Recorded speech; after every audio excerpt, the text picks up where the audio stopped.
أعوذ بالله من الشيطان الرجيم أتأمرون الناس بالبر وتنسون أنفسكم وأنتم تتلون الكتاب أفلا تعقلون واستعينوا بالصبر والصلاة وإنها لكبيرة إلا على الخاشعين الذين يظنون أنهم ملاقو ربهم وأنهم إليه راجعون صدق الله العظيم. Bismillahirrahmanirrahim. Wa nazala lan temurun fi ulamaihim ing dalem para ulama Yahudi. Wa kanu lan ana sapa ulamaihim iku yaquluna padha ngucap sapa ulamaihim. Li aku ribaihim maring para kerabate ulamaihim al muslimin kang padha Islam. Uthbutu ing pangucap uthbutu padha tetep sira ala dini Muhammadin ing atase agamane Muhammad. Fa inau mangko setuhune dini Muhammadin iku hakun hak. Atakmuruna apa ta padha perintah sira kabeh annasa ing para menungsa bil biri kelawan penggawe bagus. Bil imani tegese kelawan iman bi Muhammadin kelawan Nabi Muhammad. Wa tangsawana lan padha nglalekake sira kabeh angfusakum ing awak dhewe sira kabeh.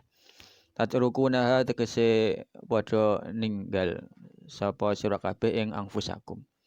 Fala ta'muruna mongko ora perintah sapa sira kabeh ing angfusakum bihi kelawan bir. Wa antum hale utawi sira kabeh iku taturuna padha maca sira kabeh Alkitab ing kitab Taurat tegese Taurat. Wa fi'alan ku ing dalam Taurat alwang itu utawi ancaman ala mukhalafatil qauli ngatasi nulayani ucapan al amala ing amal.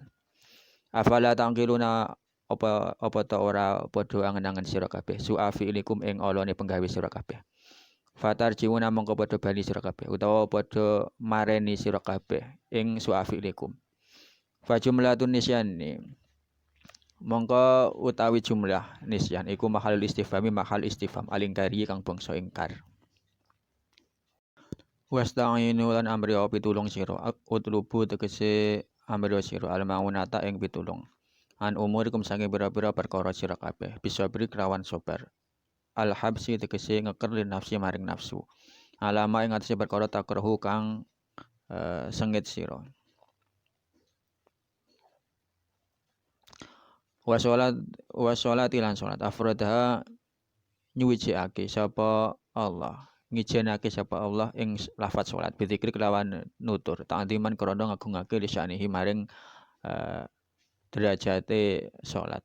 Wa fil hadits lan iku ing dalem hadits kana sallallahu alaihi wasallam utawi hadis kana sallallahu alaihi wasallam kana ana sapa Nabi Muhammad sallallahu alaihi wasallam iku idza hajabahu ari kalane nyusahake ing Kanjeng Nabi apa amrun perkara badara mengko agi-agi sapa Kanjeng Nabi la salati maring salat.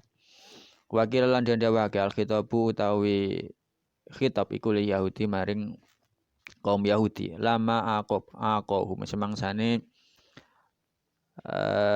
nyegah ing Yahudi anil imani saking iman apa asyarahu drumbo utawa rakus wa hubbu riyasati lan demen dadi pengarep. Faumiru mongko den perintah sapa Yahud bisa pilih kelawan sabar. Wa huwa utawi sabar iku as-saumu saum utawa poso. Lana krana sedune poso iku yaksiru mecah apa saum asyahwata ing syahwat. Wa sholati lan salat. Lana krana sedune salat iku turitu maresake utawa nekake apa salat al khusyuk ing khusyuk. Wa tangfilan ngilangi apa salat al kibra ing gumedhe. Wa inna lan sedune salat salata tegese salat iku lakabiratun yakti kang abot sakilatun tegese abot illa alal khasyiin angin ngatasi wong kang padha khusyuk. Asagi ini tegese wong-wong kang padha condong ila taati maring taat. Alladzina nyatane wong akeh yadunnuna kang padha nyono sapa alladzina yuqinuna tegese padha yakin sapa alladzina annahum ing setuhune alladzina iku mulaku padha tetemu sapa alladzina rabbahum ing pangerane alladzina bil ba'ti kelawan tangi saking kubur wa annahum lan setuhune alladzina ilaihi maring rabbihim iku rajiuna kang padha bali kabeh bil akhirati yang dalam akhirat fayujazihi mongko males sapa Rabb ing alladzina wallahu a'lam bishawab. Assalamualaikum warahmatullahi wabarakatuh. Bismillahirrahmanirrahim. Alhamdulillahilladzi karramana bil Mustafa Muhammadin habibina. Alhamdulillahi salatu wassalamu alaika wa ala alihi ya khairal anam rabbun karim wa anta dzu khulqin azim fashwalana indal karim. Ya ayyuhal ghawthu salamullah alaika rabbini biiznillah wa anzur ilayya sayyidi bin nadrah musailatil hadratil aliyah. Amma ba'd.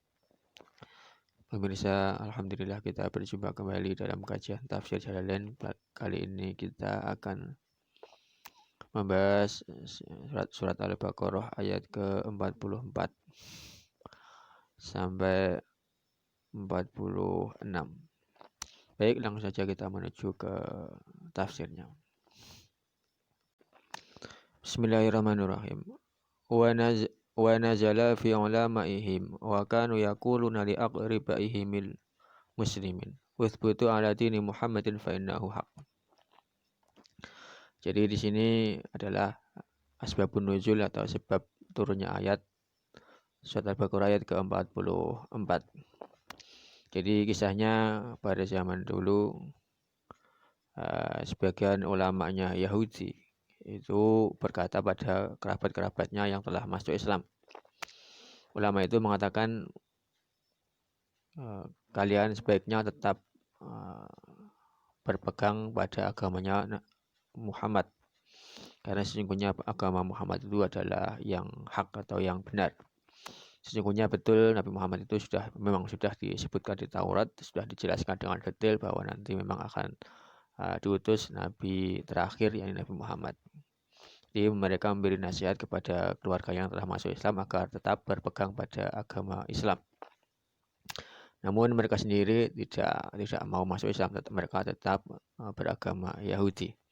Maka Allah Subhanahu wa taala akhirnya mengecam mereka pada surat Al-Baqarah ayat ke-44 ini. Atamuruna nasa bil birri, apakah kalian memerintahkan manusia untuk berbuat baik?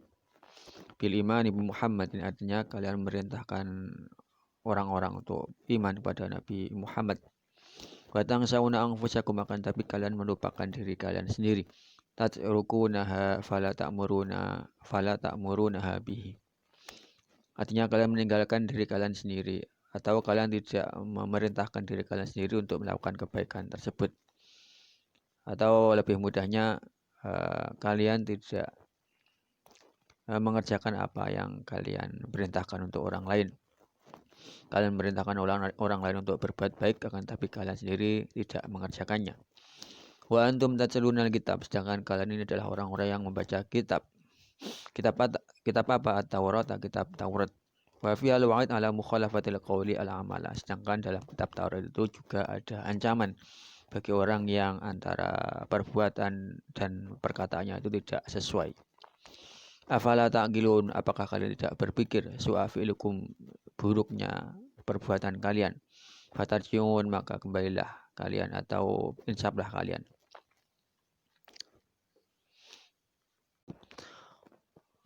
Fajumlah Tunisiani mahalul istifham al-ingkari.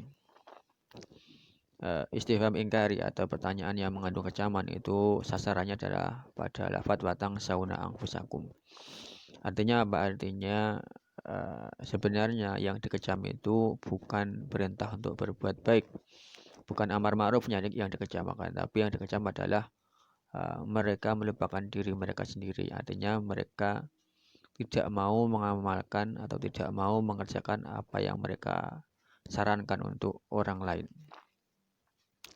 Jadi semua orang alim, semua orang yang berilmu, baik dari umat Nabi Muhammad ataupun dari umat-umat terdahulu, itu memiliki dua kewajiban. Satu yaitu kewajiban untuk mengamalkan ilmunya, dua kewajiban untuk menyampaikan pada orang lain.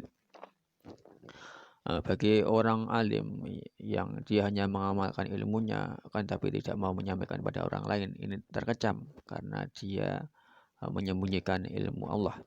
Sedangkan orang yang alim dia hanya memerintahkan atau hanya menyampaikan ilmunya, kan tapi dia tidak mengamalkannya, itu juga dikecam sebagaimana pada ayat ini. Jadi yang paling baik atau yang paling ideal adalah ya kita memiliki ilmu dan kita mengamalkan untuk diri kita sendiri. Kita mulai dari mengamalkan untuk diri kita sendiri, lalu kita sampaikan kepada orang lain, itu yang paling ideal. Akan tetapi jika terpaksa belum bisa, ya sebenarnya lebih baik jika sudah gugur salah satu. Artinya kita baru bisa menyampaikan, ya kita sampaikan walaupun kita belum bisa mengerjakan. Ini lebih baik daripada tidak sama sekali. Misalkan kita adalah orang alim, kita tidak mengamalkan ilmunya, juga tidak mengajarkan ilmu kita, ya ini lebih fatal lagi. Ya tapi mudah-mudahan kita semua adalah termasuk orang-orang yang diberi ilmu oleh Allah Subhanahu wa taala dan kita mampu mengamalkan ilmu kita dan juga kita diberi kemampuan untuk menyampaikan atau mengajarkan pada orang lain. Amin amin ya rabbal alamin. Wasta'inu utlubul ma'unata an umurikum, dan buatlah pertolongan, artinya jadikan solusi dari semua permasalahan kalian. Bisa beri, yakni dengan sabar. Jadi jadikanlah sabar sebagai solusi dari semua masalah kalian.